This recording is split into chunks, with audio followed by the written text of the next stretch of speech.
Bonjour à toutes et à tous pour cette suite de la série, on pourrait dire consacrée, carrément consacrée, dédiée à Socrate, que nous avions vu dans la biographie de quelques informations sur la vie de Socrate, on n'en a pas beaucoup historiquement. Ensuite, le problème de la reconstruction de la pensée socratique et les différentes sources. Maintenant, nous commençons à rentrer in medias res. Nous allons nous occuper de la découverte socratique de l'essence de l'homme comme psyché. Psyché, en grec ancien, veut dire âme. Il faut partir de la position philosophique de pré-socratique, c'est-à-dire des philosophes naturalistes, les physicoi. Donc vous pouvez aller voir, je vous renvoie à une vidéo que j'ai déjà faite sur les pré-socratiques et notamment sur Héraclite, l'un des plus importants, l'un des plus grands parmi d'autres des philosophes pré-socratiques, c'est-à-dire qui viennent avant Socrate. Or, cette philosophie pré-socratique est une philosophie, comme nous avions vu, de la nature, c'est-à-dire une philosophie naturaliste. Pourquoi je dis cela? Vous pourriez poser la question, quel rapport avec Socrate? Il y a un rapport avec Socrate très important, dans le sens que Socrate connaissait cette philosophie naturaliste, la philosophie qui est basée sur la physis, c'est-à-dire physis en grec, ça veut dire nature, mais il y a aussi l'acception de la puissance créatrice, la nature comme puissance créatrice, la puissance de créer. Les sophistes s'étaient intéressés à cette philosophie. En fait, les sophistes partaient d'un présupposé totalement négatif, d'une position tout à fait négative vis-à-vis de présocratiques, des philosophes naturalistes, parce que, par exemple, un des plus célèbres sophistes de la Grèce antique avait écrit un traité qui s'intitulait « Sur la nature » ou « Sur le non-être », dans lequel il essayait de démontrer, en fait, entre l'être, c'est-à-dire la physis, d'un côté, et la pensée et la parole humaine de l'autre, il y a quelque chose d'incommensurable, c'est-à-dire quelque chose que nous ne pouvons pas mesurer. Donc il y a une disproportion immense. D'un côté, l'être, c'est-à-dire la physis, et de l'autre côté, la pensée et la parole humaine. Or, l'attitude de Socrate, suite à cette prémisse que je viens de faire, fut similaire, mais beaucoup plus complexe, beaucoup plus articulée, et beaucoup plus développée, sophistiquée. Il ne se perd pas dans les déductions dialectiques, sophistiques, de Gorgias, par exemple, et il ne se focalise pas non plus sur l'analyse de la nature, sur l'étude de la nature pour remonter à l'arché, c'est-à-dire au principe, le principe d'origine de toute chose. L'arché en grec, ça veut dire principe, commencement. Il y a un témoignage extrêmement intéressant de l'historien Xénophon qui a écrit beaucoup, donc comme je vous avais dit dans la vidéo précédente, dans les mémorables de Xénophon, cet ouvrage très important, très intéressant, où les historiens ont pu puiser beaucoup d'informations sur ce que Socrate avait dit, etc. Bon, j'avais dit déjà que la source fondamentale et principale reste Platon, mais Xénophon, historien, constitue une source d'informations extrêmement riche, très importante de la vie de Socrate et de ce que Socrate a dit. Et donc Xénophon dit que, je le répète, donc synthétiquement, Socrate ne discutait pas de la nature des choses, n'enquêtait pas sur la structure du cosmos, c'est-à-dire cosmos en grec, ça veut dire de l'univers. Il disait carrément que ceux qui s'occupaient de ces choses-là n'étaient pas sages. Il s'étonnait que les hommes recherchent l'origine du cosmos et se préoccupaient seulement de la nature. Pourquoi? Parce que là, c'est très intéressant, parce que voilà pourquoi la découverte socratique de l'essence, de la substance de l'homme comme psyché. Selon Socrate, Platon en parle aussi, la science du cosmos, c'est-à-dire que la science de l'univers, pour Socrate, est inaccessible. C'est-à-dire que l'homme ne peut pas connaître les mécanismes secrets de la nature. L'homme perd son temps dans la recherche du principe originaire de la nature. Et donc, et en plus, parce que toute cette science qu'on recherche reste absolument inaccessible à l'homme. D'ailleurs, il fait comprendre que, quelque part, ce concept sera repris aussi ensuite par d'autres philosophes. La nature n'a pas été créée par l'homme, le cosmos n'a pas été créé par l'homme, donc l'homme ne connaît pas le fonctionnement, ne peut pas connaître le fonctionnement et l'origine de cette création. Cette science du cosmos, de l'univers ou de l'univers, est absolument inaccessible à l'homme. L'homme qui dédie leurs énergies à cette recherche, à cette enquête, à cette recherche, gaspillent, selon Socrate, leurs énergies dans la tentative vaine d'avoir des connaissances que seulement un Dieu peut posséder. Déjà, il y a ces points de départ extrêmement intéressants. Vous voyez qu'il y a quand même un tournant dans la philosophie grecque, c'est-à-dire que de la phase, du stade de la physis, des physikoi, on passe à une philosophie qui ne se base plus sur la recherche, l'unification et de l'origine du cosmos, de l'arché, le principe de toute chose n'est plus recherché au niveau cosmologique ou cosmogonique et cosmogonique. Qu'est-ce qu'il dit en fait Socrate? Pour Socrate, nous devons placer nos recherches sur l'homme. L'élément qui est central et fondamental est l'homme. C'est-à-dire que si l'homme s'extériorise totalement dans la recherche de la vérité et de l'arché, donc à l'extérieur de lui-même, selon Socrate, l'homme oublie lui-même. Donc, quid de l'homme, quid de homine, quid de hominis, qu'en est-il de l'homme si l'homme oublie soi-même? Et ça, c'est central. Socrate ramène la recherche de l'arché à l'homme. C'est l'homme qui doit être scruté, enquêté, étudié. Mais Socrate arrive à cela en passant par une crise spirituelle. Socrate avait été formé, donc avait une formation sophiste, connaissait la philosophie donc évidemment pré-socratique, c'est-à-dire des philosophes, les physikoi, c'est-à-dire les philosophes de la nature. Ce n'est pas un passage qui s'est fait d'aujourd'hui au lendemain. À ce moment, donc, suite à cette crise spirituelle, Socrate abandonne les philosophes naturalistes qui recherchent la vérité et le principe de toute chose dans le cosmos. Il affirme que seulement Dieu peut connaître l'univers. L'homme ne peut pas le connaître. Étant donné cette nouvelle philosophie que Socrate fonde, il faut le dire, c'est une approche complètement différente, bouleversante, une révolution. On passe de la recherche de l'arché dans la nature, on la recherche chez l'homme, dans l'homme. Donc on passe de la nature à l'homme. Il y a cette expression très intéressante et en grec, il dit anthropine sophia, c'est-à-dire la science de l'homme, la science humaine.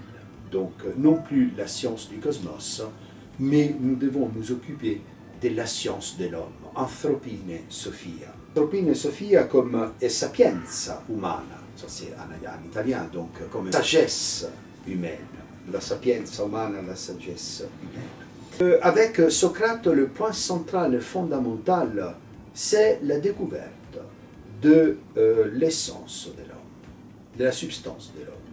Or, quelle est-elle, cette substance de l'homme ou essence de l'homme, selon Socrate? Eh bien, selon Socrate, l'essence de l'homme, c'est l'âme. Qu'est-ce qui distingue l'homme de toute autre chose existante dans l'univers, que ce soit animé ou inanimé? Eh bien, c'est l'âme. Donc, l'âme distingue l'homme de toute autre chose. Et donc, qu'est-ce que l'homme? À la question « qu'est-ce que l'homme ?» Socrate répond que l'homme est son âme. L'homme est son âme. Car cette dernière le distingue de toute autre chose. Donc la psyché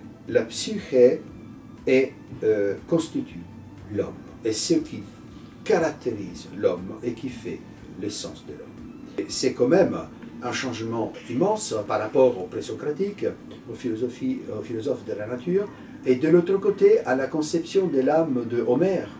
Donc Homère, le grand poète grec, qui avait écrit, comme vous savez, l'Iliade et l'Odyssée, eh bien, pour Homère, la psyché était un esprit cette âme de l'homme était un esprit qui abandonnait l'homme après sa mort pour partir vers ce qu'on appelait, les Grecs appelaient le Hadès, le royaume des morts.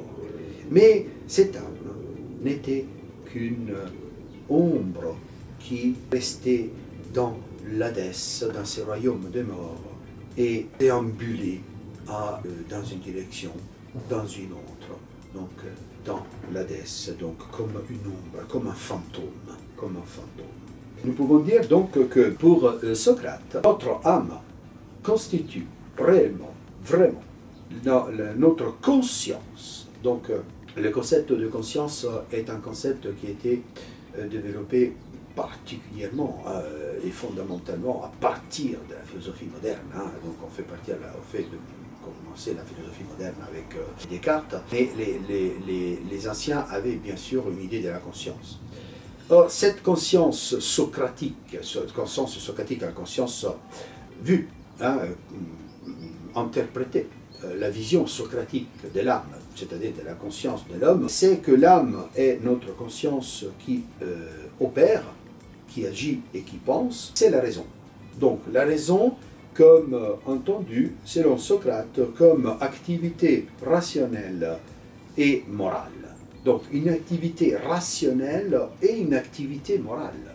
L'âme, la raison, comme activité morale et rationnelle. Donc il y a un plan rationnel, mais il y a un plan aussi moral, éthique. C'est très intéressant parce que les grands avocats intellectuels, avocats, hommes d'État, hommes politiques, et même pour les quelque part philosophe, il fut un philosophe éclectique, Cicéron.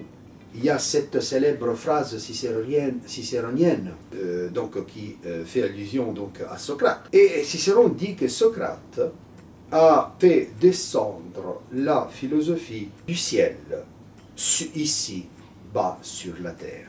Or, qu'est-ce que ça veut dire? Que les présocratiques cherchaient la philosophie, l'essence de la philosophie, l'origine du monde, l'origine de l'univers, et dans la nature, donc dans les cosmos, dans les ciels, scruter les ciels, avec Socrate, on redescend sur terre.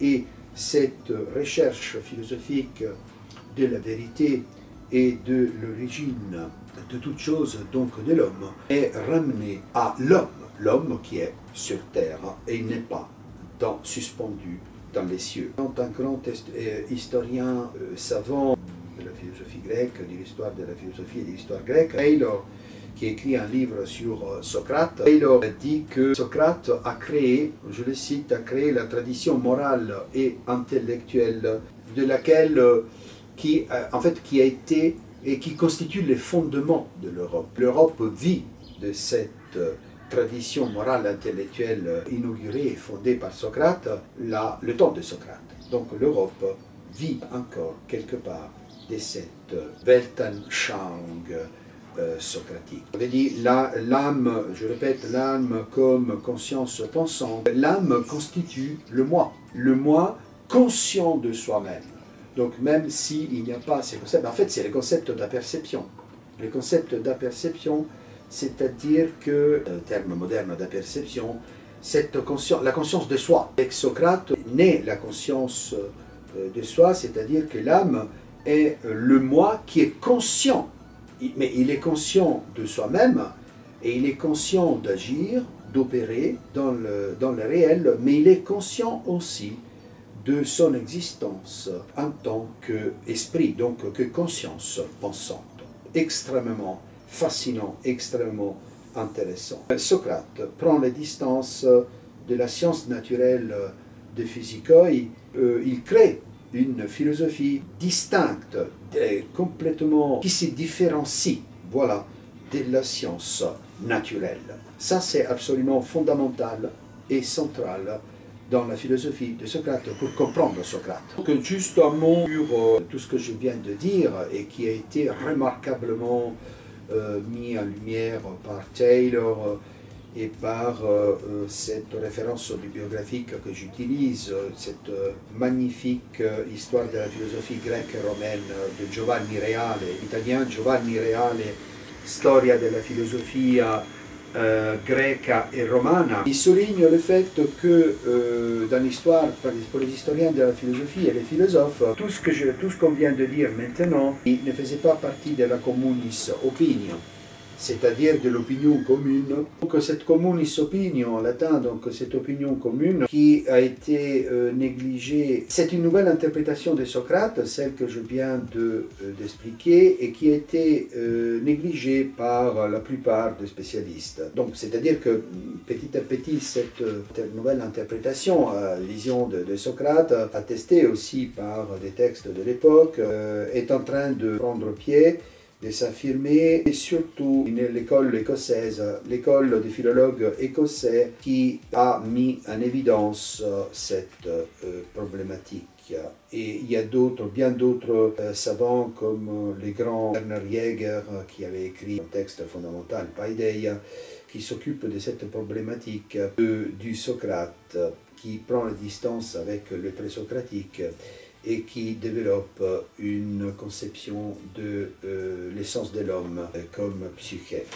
Mais ce sont donc des sujets un peu techniques dans lesquels je ne vais pas rentrer. Nous avons en tout cas les textes de Platon qui confirment cette interprétation que je viens de donner de la doctrine socratique. En fait, la doctrine socratique se résume en deux expressions. Alors, la fameuse « connais-toi toi-même », inscrit sur l'oracle de Delphes, hein. C'est aussi le titre de ma chaîne, hein. Donc la piqûre de Socrate, « connais-toi toi-même hein. »,« gnosis auton » en grec, « gnosis auton » et « nocete ipsum » en latin, et puis aussi de prendre soin de soi-même. Ça, ce sont les piliers de la philosophie socratique, attesté par Platon, hein, on le trouve dans les dialogues platoniciens. Ça, c'est très important. La science, pour Platon, mais donc pour Socrate, a comme fin l'âme. La science a comme fin, comme but l'âme, notamment la formation de jeunes. La paideia, la pédagogie, l'enseignement socratique vise particulièrement la formation des jeunes, et puis c'était une préoccupation absolument fondamentale à l'époque chez les Grecs et les Latins, la formation des jeunes. Voilà, donc cet élément on peut trouver dans plusieurs dialogues platoniciens, je ne serai pas long sur ça. On avance donc sur les concepts spécifiquement philosophiques. Il y a deux importants textes de Xénophon, je voulais dire ça, c'est là qui confirme ce que Platon dit, donc les sources de Xénophon et de Platon sont fiables historiquement. Le fait donc qui confirme que pour Socrate, l'essence de l'homme doit être recherchée dans sa psyché, dans son âme. Je vous donne rendez-vous aux prochains épisodes de cette série passionnante que j'espère qu'il vous passionne et vous passionnera. Donc n'oubliez pas de liker et de vous abonner. À la prochaine vidéo. Merci.